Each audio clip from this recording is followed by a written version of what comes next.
Hey, what's up everybody? It's your boy GN. Welcome to another episode of Aperture Fight Focused. And on this installment, I get my butt kicked one more time by Professor Eli Knight of Knight JiuJitsu and Three Rivers Academy. If you like this video, please make sure to support Eli Knight by copping this awesome 100% guaranteed street lethal tee available on ApertureFightFocused.com. Quick shout out, Budo Brothers. They make this amazing urban hoodie. Check them out. Guys, thank you for sending me this. I love it so much. Enjoy the video, support the crew, leave a comment, follow all the links. Thank you very much. I'm gonna get my butt kicked. And let's go.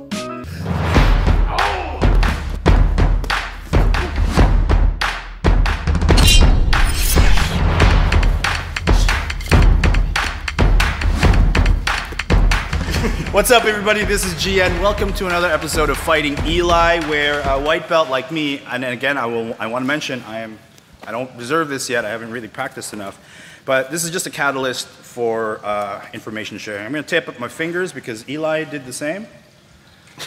His was probably for a purpose. I just kind of want to look cool. It's proven that makes you better at jiu-jitsu when you tape your fingers. Doesn't it feel like I know more jiu-jitsu now all of a sudden? So the whole purpose of this, again, is he's going to tap me out. This is completely unrehearsed, unscripted, and then we're going to rewind and we're going to see what we can learn together from it. All right, so what are we doing? So as a beginner, what should I be, where should I actually, should I be here? This is, for me, is side control. Yeah, I think side control is made for smashing and putting a lot of pressure. So whatever you can do to like make a ton of pressure is advisable. Okay. Yeah. So it is. There you go. Okay. Okay. Are you making the pressure now? You can't feel it yet? All right, okay, ready? Yeah, let's go. Let's go.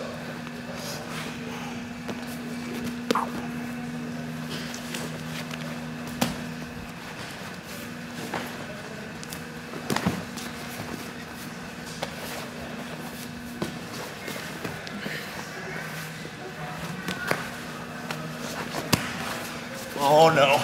Oh. Ah. I just knew something was about to happen. All right. I don't remember anything, so you'll have to help me out in that. Okay. So let's think. I'm looking to get out of a bad position, right? So bad position, upgrades from bad positions don't happen necessarily like I go from horrible position to great position. So I'm gonna look at that kind of incrementally, start to do that. Now I've got him, he's isolating my arm, this is good. So he's got upper body, this is a good position for him, he's creating a lot of pressure. So look, he left a little wedge over here. Let's look at that. That's a mistake, yes. Isn't it? Yeah, you like to isolate my arm if you've got the knees drawn in like that, so I can't get that space. So I was like this, and you found that little hole. Yeah, I'm just gonna put that in there to create a little pocket. And that's what it is, it's like creating little micro pockets sometimes. And so then from there, I'm kind of bridging into him so that I can get a reaction. I want to feel his energy. The more energy I can get him to elicit and commit to, the more I can manipulate the position, right? So I'm going here, and I'm like, this is tight maybe. So if I go here this way though, I can make space to get this inside, right? So then from here, now I'm gonna look to start to make more space by getting my knee inside. Your reaction to that was kind of to try to drive back into me a little more.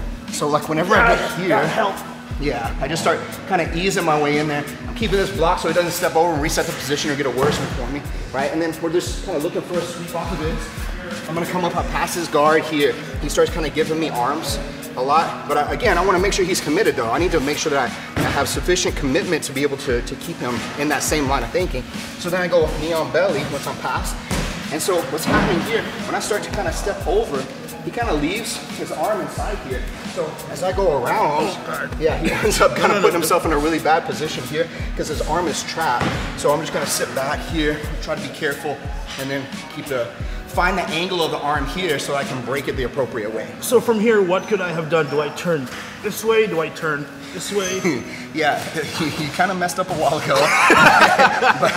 But what is valuable here though is I think you're kind of on something, is you need to start to kind of spiral yourself out. It would have been best right around here. I did have some pressure on you, I was waiting for that. You're gonna kind of run, do like the curly shuffle or the Homer Simpson thing. Yeah, this way. Yes, and look, see how you come up? Now, yes, and then hope I don't catch you in something else, right? Yeah. But that sometimes is a good Hail Mary escape like that. My one takeaway, and I try to get one takeaway, is be cognizant of the space that I am creating I didn't even know, like, let's go back to this side control position here. I mean, and we're talking right here, right? So I was here, and then I just gave you a little bit of space. That's BJ, that space is over here on this side. Yep. Right See there. this? Yeah. So what I could have done better is to just get that in. Right. Even better if you have your knee on the outside of your elbow right now. If my knee? Yeah, look. If your knee's on the outside here, now it's really, that's really tight. Right. Yeah. So sometimes I have to just kind of like open those pockets up. If you're doing a really good job here of monitoring that, then maybe something I can do here to get that in. I'm going to go with whichever one is available. So then maybe this one will go first this time instead. I'll get this one inside here. Let's start. Go. Yeah. So then from here, look now, it facilitated this one. So one hand helps the other. Dude, when you started putting pressure here, I totally forgot about this part. Right. I just, there's so much to be thinking about. I got to make you reprioritize, right? I got to redirect your attention wherever I can. So that's what I'm talking about with manipulation. It's not the best relationship advice, but it's good advice in jiu-jitsu is that I get you committed to what you're doing and then I manipulate you, right? So, that is awesome. Awesome jiu-jitsu advice. Terrible relationship advice. Yeah. I never claimed to be a black belt in relationships.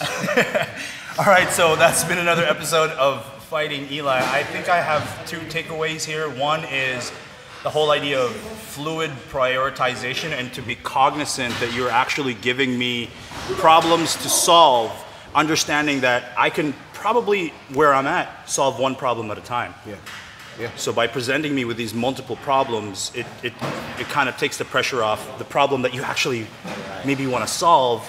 And the other thing is, just be cognizant of the space that I'm creating within the framework of that process. Yeah, you have to understand, once you understand the structure as it is, then your top priority is making that structure as strong as possible, right? And watching for how I'm trying to open that structure or collapse or corrupt that structure. You know, and it, just by basic understanding of it, you know, how do I keep my armpits closed? How do I close wedges? How do I create spaces and seal spaces? When do I need to seal the space? When do I need to open the space? Is this a positive or negative position for me? Those kind of basic building blocks are kind of where, that's what a white belt needs to really focus on more than anything else. As you build up toward blue, now you're starting to put things together, and then you become more fluid, you know, not just in your movement, but in your prioritization, like you were saying.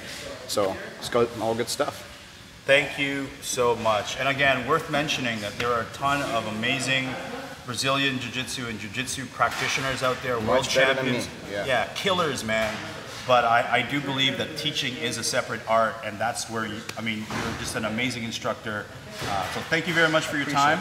Thank you very much. My pleasure, man. Guys, make sure to subscribe to the Aperture YouTube channel. It's still youtube.com/funkermartialarts. Subscribe to that. Please make sure to like our Facebook page here if you haven't already. And if you want to learn more about Eli Knight, where do they go, brother? You can go to my YouTube channel, Knight Jiu-Jitsu on YouTube, and we've got an Instagram and I think even a Twitter out there. So it's Knight Jiu-Jitsu on all those. Right on. And as a side note, we are here at P4P in Markham, where now a friend of yours, Chino Ramirez, teaches Jiu-Jitsu, and a quick word on him. Oh, Chino he's world class, and I can't decide yet if his jiu-jitsu, his rolling and his fighting is better than his instruction. I don't know which he's better at, but he's equal, like world-class fighter and teacher, and just a great guy, energy through the roof, and super personable, and really legitimately cares about his students. You saw that firsthand yesterday. Oh, absolutely. Watching him teach and watching him work with kids and adults, and just spending the time talking to me, I can't say enough good things about that guy. He's awesome. Awesome. So guys, seek out Chino Ramirez. He teaches right here in Markham. I live 5 minutes away from here. I can't believe that there's a world-class jiu-jitsu instructor right here on home turf. He also teaches in Barrie, but just Google Chino Ramirez or Chino Jiu-Jitsu and start the conversation. But once again, Eli, thank you very much, brother. Thank you, brother. Much appreciate it. Oh.